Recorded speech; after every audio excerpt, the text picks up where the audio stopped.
प्रभु यीशु मसीह को महिमा मिले। R727 बाइबल स्कूल में आप सभी का स्वागत है। एक बार फिर हम लोग एक नया सब्जेक्ट के साथ आते हैं। ये तीसरे सेमेस्टर की है। यहाँ पे हम लोग आत्मिक युद्ध या आध्यात्मिक युद्ध, इंग्लिश में बोलते हैं स्पिरिचुअल वॉरफेयर, जिसके विषय में हम लोग सीखेंगे अलग अलग टीचर्स के द्वारा, और उससे संबंधित अलग अलग सब्जेक्ट्स के ऊपर हम चर्चा करेंगे, स्टडी करेंगे। राइट? आत्मिक युद्ध या आध्यात्मिक युद्ध या स्पिरिचुअल वॉरफेयर, जिसमें हम शुरू करते हैं हमारा पहला पार्ट, संतुलित युद्ध। संतुलित का तात्पर्य यहाँ पे ये है कि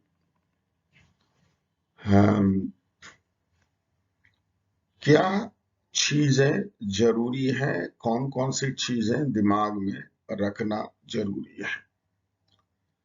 जैसा मर्जी है वैसा आप ये आत्मिक युद्ध लड़ नहीं सकते हैं। दुनिया में कई सारे प्रकार के कंपटीशन है, युद्ध है, कई प्रकार के चीजें हैं, लेकिन जैसा दुनिया करती है वैसे आप नहीं कर सकते हैं। इसके लिए इफिसियों के पत्री 6वें अध्याय उसके 10 से लेकर के 20वें आयत तक, ये 11 आयत में आत्मिक युद्ध कौन लड़ता है, किससे लड़ता है, कैसा लड़ा जाना चाहिए, उसके लिए औजार क्या क्या दिया गया है, हमला करने के लिए क्या क्या औजार है, अपने आप को बचाने के लिए कौन सा औजार है, ये सारी चीजें दी गई है। वहां पे एक खास निर्देशन है, परमेश्वर का सारा हथियार बांध लो, पहन लो। ऐसा नहीं कि 10 हथियार दी गई है, हमने 9 पहन लिया है, एक बहुत जरूरी नहीं है। संतुलित रहना है तो परमेश्वर के दिशा निर्देश को हमें ग्रहण करना जरूरी है। ओके, तो यहां बोलते हैं, यहाँ पे शुरू करते हैं, आत्मिक युद्ध क्यों जरूरी है। हम जानते हैं हमारा वैरी जो परमेश्वर का ही वैरी है। ऐसा नहीं कि दुनिया में नया वैरी आ गया है, नहीं, इंसान कोई हमारा वैरी नहीं है। इंसान के अंदर काम करने वाले शैतान की ताकतें जो ओरिजिनली परमेश्वर का ही वैरी था, वो हमारा वैरी है। सो अगर ये मैं वैरी को बड़ा दिखाता नहीं हूं, अगर ये वैरी को परमेश्वर का सामना करने का हिम्मत आया तो फिर वो आपको कम आकेगा, मतलब आपको भी एकदम जल्दी आपके ऊपर प्रभाव डालने के लिए कोशिश करेगा, क्योंकि यीशु मसीह को छोड़ा नहीं था, परमेश्वर को छोड़ा नहीं था, प्रेरितों को नहीं छोड़ा, तो हमारे ऊपर और अधिक प्रहार करेगा। क्योंकि पतरस कहते हैं हमारे वैरी को अभी ज्यादा समय नहीं है, उस समय जैसा भी नहीं है, अब उसके पास ज्यादा समय नहीं है, इसलिए अपना प्रहार करने का तरीका जो है वो तेज करेगा। ये भी हमें ध्यान में रखना जरूरी है। सो ये संतुलित का ये बात है। पहले एक बात समझ लीजिए, शैतान, कोई ऐसे रहते हैं शैतान के बारे में बात करते हैं, शैतान शैतान शैतान, कुछ भी हो जाए शैतान है। ठीक है, बाहर जाकर के 5 रुपया खो भी जाए शैतान है, कोई उनके खिलाफ कुछ बोल दिया है शैतान है, और पाप में गिरे हैं वो शैतान है।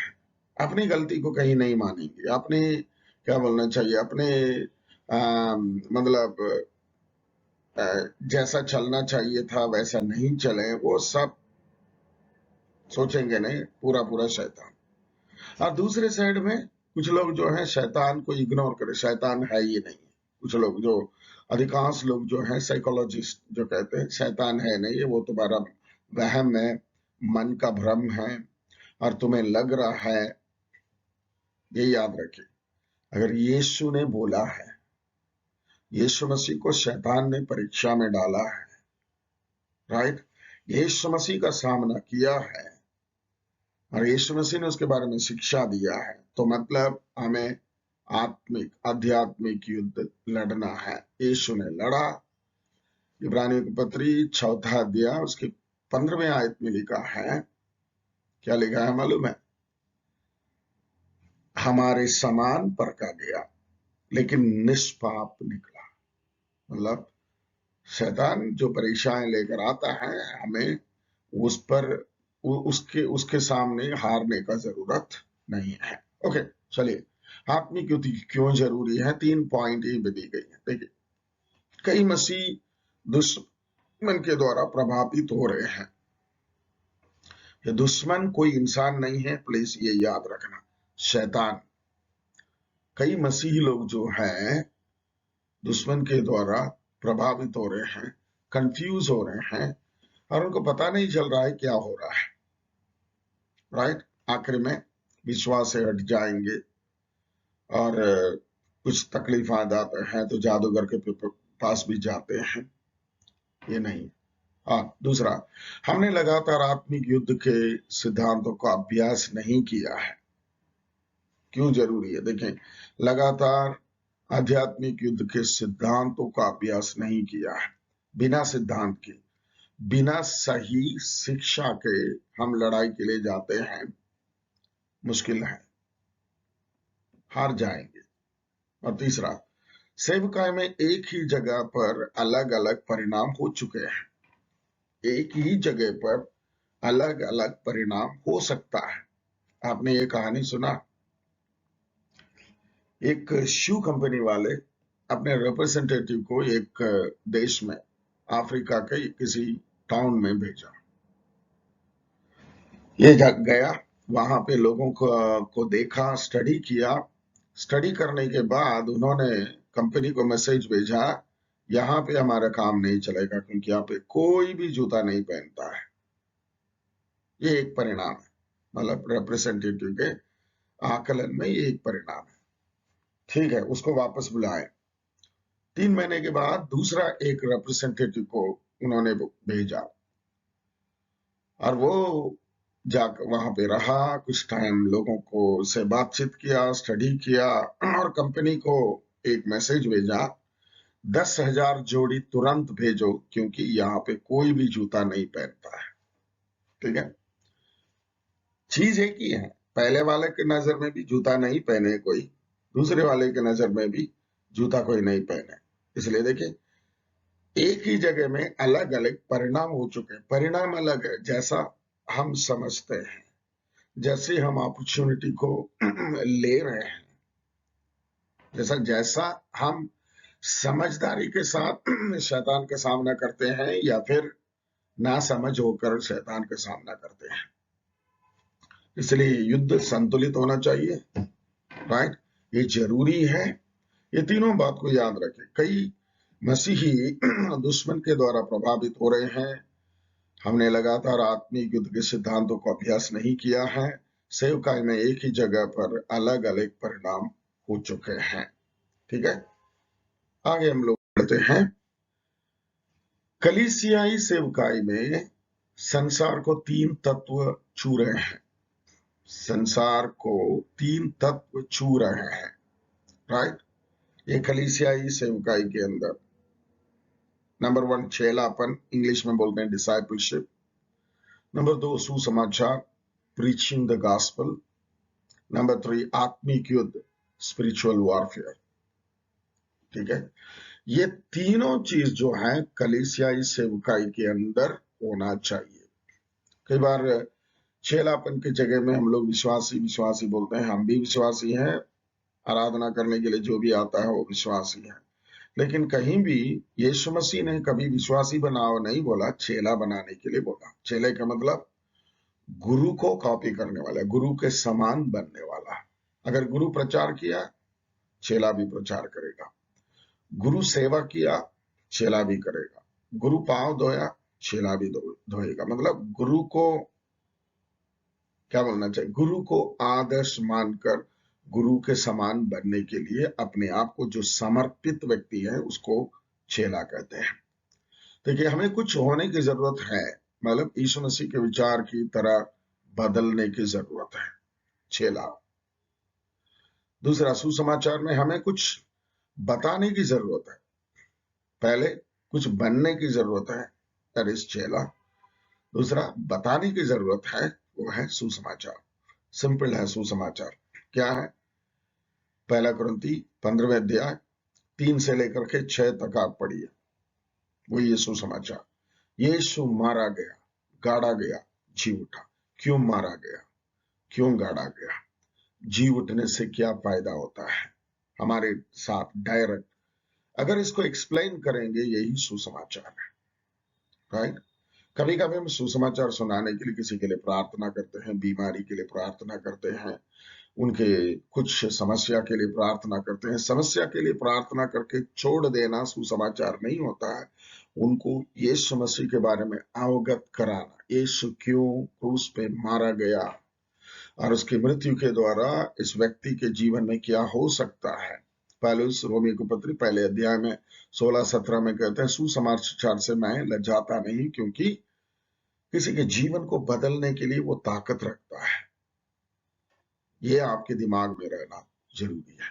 ये सुसमाचार सुनाना एक आत्मिक युद्ध है, क्योंकि सुसमाचार के द्वारा नरक के आग में जाने वाले, यानी कि शैतान जिनको घसीट के नरक ले जाता है, उनके हाथ से झपट करके कुछ लोगों को बचाना है। ये आत्मिक युद्ध है, ठीक है। और तीसरा जो है आत्मिक युद्ध, हमें कुछ निकालने की आवश्यकता है, मतलब शैतान के कार्य को समाप्त करने का। पहला यूहन्ना 3:8 में ये लिखा है, परमेश्वर का पुत्र इसलिए प्रकट हुआ कि वह शैतान के काम को नाश करे।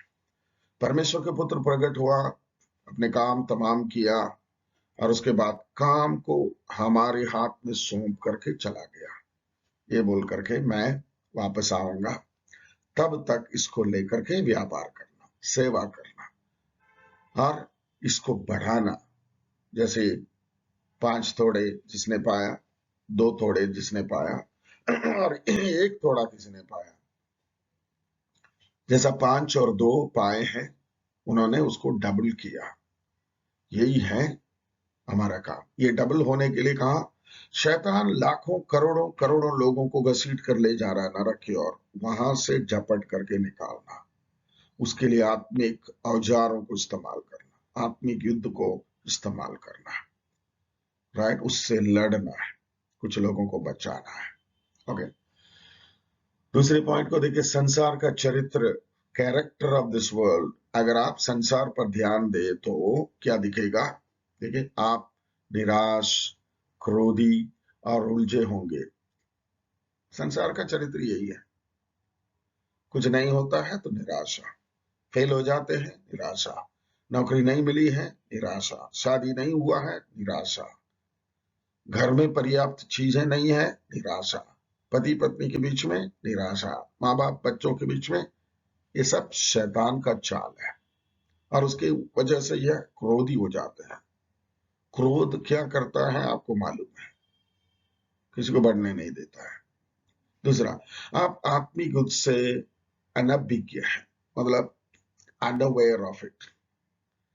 सिंपल तरीके से बोलेंगे, आप जाने या ना जाने, या आप इसे माने या ना माने, राइट, आप इसमें अवगत है कि अवगत नहीं है, आत्मिक युद्ध तो है ही। अगर सावधानी से, ध्यान से, समझदारी से इसे करेंगे, राइट, हम जीतेंगे, नहीं तो फिर तकलीफ हमारा ही होगा, राइट। ये बात आपको याद में रखना जरूरी है। देखिए, कलीसिया सेवकाई में 3 बात जो है बड़ा इंपॉर्टेंट है। नंबर 1, मेकिंग डिसाइपल्स, चेला बनाना, सुसमाचार प्रचार करना, preaching the gospel, fighting with the devil, right, आत्मिक युद्ध। और संसार का चरित्र जो है इंसान को कहीं किसी भी स्थिति में बढ़ना नहीं देता है। अब यहीं पे मैंने बोला बढ़ना नहीं देता है, जो यीशु मसीह को जानते नहीं, कई लोगों ने बहुत कुछ बनाया है, लेकिन बात यह है, पहला कुरिन्ती 15:19 में लिखा है, सिर्फ ये दुनिया के लिए इंसान जीता है, लड़ता है, कमाता है, खाता है, पीता है, ऐश करता है। उसके बारे में 1 Corinthians 15:19 में उसके समान अभागा और कोई नहीं है। मरने से शैतान उसको घसीट करके ले जाएगा। वो एक बात आप बोलेंगे तो फिर नाराज हो जाएंगे, ठीक है, वो तो है। इसलिए इस संसार से जो प्रेम रखता है वो परमेश्वर का वैरी है। संसार में जीना है, संसार में सब कुछ करना है, लेकिन संसार ही हमारा सब कुछ है ये नहीं बोलना चाहिए, क्योंकि पतरस जी कह रहे हैं परदेशी, मुसाफिर और पराये व्यक्ति हैं हम इस दुनिया में, right? Foreigners, travellers and strangers, ये शब्द कहते हैं। हमारा नागरिकता स्वर्ग में है। आगे बढ़ते हैं। और हम आत्मिक युद्ध में हैं, चाहे हम स्वीकार करें या ना करें, आत्मिक युद्ध है, ठीक है। अगर आप स्वीकार नहीं करते हैं, पता नहीं कब आपको गिराएगा शैतान, कब आपके लाइफ को परमेश्वर से दूर करेगा। ओके, यहीं पे देखिए, दो चरम सीमाएं, इंग्लिश में बोलते हैं एक्सट्रीम्स, 2 एक्सट्रीम्स। उसमें एक है शैतान पर ज्यादा जोर देना, जैसा मैंने पहले को बताया था। हर चीज के लिए शैतान शैतान शैतान शैतान, शैतान को कोसते रहना। तबीयत बिगड़ गया, शैतान, ठीक है। तबीयत इसलिए बिगड़ा है, तुमने जो खाने का चीजें खाया नहीं है, नहीं तो सही वक्त पर सब कुछ नहीं किया है, तो इसलिए होता है, ठीक है, कभी कभी। ओके, शैतान पर ज्यादा जोर, वे सोचते हैं कि सब कुछ शैतान की गतिविधि है, सब कुछ नहीं। इसने बोला आपके अंदर शैतान है तो उसको निकालना चाहिए। अगर घमंड है, अहंकार है या अनाज्ञाकारिता है, ठीक होना है, ठीक है। आप देखिए, आत्मिक घमंड, शरीर से खंड बनाना नहीं होना चाहिए। गलत लक्ष्य, हमारा ध्यान ईश्वर केंद्रित होना चाहिए। उससे उसको छोड़ करके और हमारा ध्यान केंद्रित और किसी चीज में है तो हमारा लक्ष्य गलत होता है, जहां पे हम लोग पराजित हो जाएंगे। उसको शैतान को, उस बात के लिए शैतान को कोसने से कोई मतलब नहीं। देखिए, ईश्वर केवल 2 बातें कर रहे हैं। ये है नंबर 1, यीशु के द्वारा संसार को उनके पास लाना था। नंबर 2, शरीर को एकता, परिपक्वता और पवित्रता में लाना है। आपके सामने है, ये दोनों बात याद रखिए, ठीक है। और यीशु की सेवकाई मनुष्य का परमेश्वर के साथ वह छंगाई की थी तथा जादू टोना दुष्परिणाम था। क्या मतलब है? यीशु मसीह की सेवकाई, यीशु ने भले चंगा किया, चमत्कार किया, अद्भुत काम किया, लोगों को भला किया, दुष्टात्मा को निकाला, ये सारे काम तत्काल के लिए, लेकिन अनंत काल तक रहने वाला कौन सा है? उसके आत्मा की चंगाई, पापों की क्षमा, अनंत जीवन, अनंतता तक परमेश्वर के साथ रहने के लिए जो देते हैं, जिसको बोलते हैं मुक्ति या उद्धार। सबसे पहला प्राथमिकता उसके लिए दिया जाना चाहिए। उसके बाद इस धरती पे बहुत कुछ प्रभु यीशु करते हैं, चंगा करते हैं, चमत्कार करते हैं, प्रार्थना करते हैं तो आपके लिए अद्भुत काम होता है। प्रभु आपका पिता है, परमेश्वर के संतान होकर आप जो कुछ भी मांगेंगे परमेश्वर आपको देगा, वो वादा है। मतलब उतने में आपका उद्धार खत्म नहीं होता है, राइट? ये बात बोलने की। और दूसरा, प्रमुखता के अधीन वे वास्तविकता को छुपाते थे। मतलब शैतान है नहीं, शैतान के बारे में ज्यादा ध्यान मत दो, शैतान क्या बिगाड़ सकता है, राइट? या फिर शैतान के अस्तित्व को ही इनकार करना।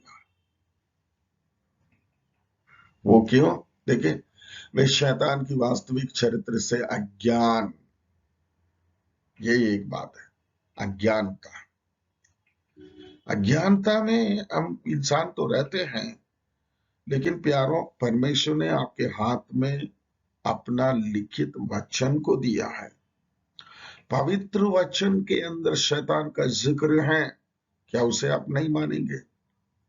बोलेंगे ये सब तो साइकोलॉजिस्ट का विचार है, नहीं तो आपका वहम है, भ्रम है। नहीं, यीशु ने सामना किया। और दूसरा, वे शैतान से डरते थे। चार्ल्स टेस रसल नामक एक व्यक्ति था जिसने यहोवा साक्षी या जोहस विटनेस का ऑर्गेनाइजेशन को शुरू किया है। आजकल भी आप लोगों के बीच में आते हैं, दो दो करके घर घर में घुसते हैं, विश्वासियों के ही घर में घुसते हैं। ठीक है, उनके बारे में ये बताया गया कि वो नरक के बारे में किसी प्रचारक ने प्रचार किया तो नरक के बारे में सुनते डर गया था, शैतान के बारे में सुनते डर गया था, इसलिए अपनी मर्जी से बाइबल के साथ साथ कुछ लिख करके रखा, जिसको बोलते हैं वॉच टावर बाइबल। और वो आज वही प्रचार करते हैं। वो कहते हैं यीशु मसीह आ चुका है इस धरती पे, अभी जो हो रहा है 1000 साल का राज्य हो रहा है। तो मतलब डर के मारे से भी कुछ लोग करते, कुछ लोग जादू टोना करते हैं। क्यों? अशुद्ध आत्मा से डरते, और उनके ऊपर के दुष्ट आत्मा से ये जादू करके ये मांगते हैं, इसको शांत कर दो, मैं ये बलि दूंगा, ये है वो है। ठीक है, तो मतलब दो चरम सीमा है, दो एक्सट्रीम है। एक शैतान को बढ़ा चढ़ा करके बोलना, दूसरा शैतान है नहीं बोलना। ये दोनों नहीं है। बाइबल में जो लिखा है, यीशु मसीह ने जो बोला है उसको माने। ओके, यही कारण है कि एक संतुलित होना चाहिए। क्यों संतुलित होना चाहिए? परमेश्वर के प्रभावी विरोधी से बचकर रहें। ठीक है, जैसे मैंने बोला, परमेश्वर के प्रभावी विरोधी है। कभी भी शैतान से प्रभावित ना हो जाए। अगर शैतान से प्रभावित ना होना है तो आपको संतुलित जीवन व्यतीत करना चाहिए, प्रभु परमेश्वर के होश में जीना चाहिए, पवित्र आत्मा के अगुवाई के अनुसार चलना चाहिए। दिन प्रतिदिन आपके आत्मिक जीवन को बना करके रखना जरूरी है। और पहचानों की विरोधी क्या कर रहे हैं? क्या कर रहे हैं? पहचानो विरोधी क्या कर रहे हैं? हमारे सेवकाई के दौरान कई लोगों से परिचय हुआ। उनमें से कुछ लोग जो है मिलिट्री में काम करते थे। तो एक व्यक्ति ने बोला, जैसा डॉक्टर पीजी वर्गीस मिलिट्री में काम करते थे, वो बोला करते थे, वैरी के हाथ में क्या औजार है उसको पहचानने के लिए क्या करेंगे, यहां से या तो ये बुलेट शूट करेंगे, नहीं तो इनके हाथ में जो है उसको फेंकेंगे।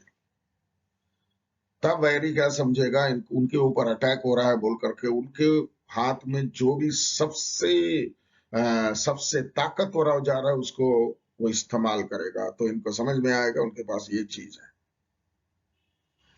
1990 में गल्फ युद्ध अमेरिका और कुवैत के बीच में हुआ था। कुवैत के बीच में स्कड मिसाइल और कुवैत के हाथ में, लेकिन अमेरिका के हाथ में क्या क्या था, मतलब पैट्रियट मिसाइल।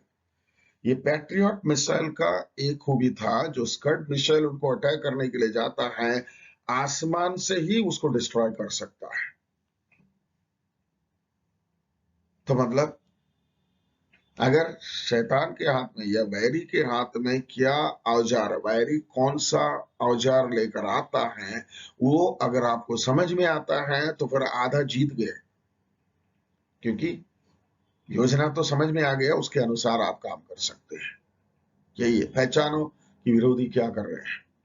और तीसरा, सच्चाई आपको स्वतंत्र करेगी। यूहन्ना 8:32। सच्चाई मतलब वचन की सच्चाई को पहचानने से आप स्वतंत्र हो जाएंगे।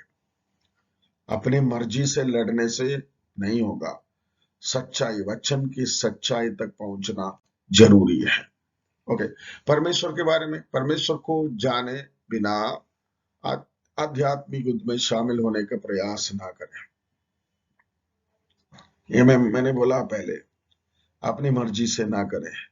प्रभु को जाने, यीशु मसीह को जाने, परमेश्वर के वचन को जाने, वचन हमें क्या दिशा निर्देश देता है उसको भी जाने, उसके बाद ये कदम उठाएं। और शैतान के बारे में बाइबल के अनुसार जाने। दुनिया में जो कहानियां हैं, जादू टोना है, ये हॉरर मूवी है, मतलब दुनिया की जानकारी है, वो सब गलत है। दुनिया की जानकारी में बोलेंगे यहाँ पे ये फलाना इलाके में फलाना 2-3 लोग जो आत्महत्या किए थे, वो उसके आत्मा मंडरा रहा है। ठीक है, जैसे चेले गलील की झील में, मतलब परेशान में थे, तब यीशु पानी के ऊपर चल कर आ रहे हैं, तो बोले भूत आ रहा है, क्योंकि उनके दिमाग में ये था इस समुद्र में कई लोग मारे गए हैं, वो मरे हुए आत्मा यहाँ पे भटकता है, उनमें से एक भूत आ रहा है, हमारे नाव को डुबा देगा। ये सारी जानकारियां छोड़ दो, बाइबल क्या कहती है शैतान के बारे में, उसी जानकारी रखो। और उसके बाद अपने बारे में भी जान, आप कौन है। कई लोग डरते हैं शैतान से। अगर आप परमेश्वर के संतान हैं, परमेश्वर के धनी और बेटे हैं, प्रभु की आत्मा आपके अंदर है, प्रभु के सामर्थ आपके अंदर है, अगर आप परमेश्वर के सामर्थ को, प्रभु के अनुग्रह को मेंटेन रखते हैं, आपको कहीं डरने की जरूरत नहीं। ओके, ये तीनों क्षेत्रों के बारे में जितना भी जानते हैं आप, एक प्रभाव रहित कार्यकर्ता हो सकते हैं। ठीक है, इसका मतलब अगर सही जानकारी रखते हैं आप जीतेंगे। अगर सही जानकारी नहीं है, हारने का तो जरूरत नहीं, लेकिन आप सीख लें परमेश्वर के वचन के अनुसार आध्यात्मिक युद्ध क्या है, क्यों लड़ना है।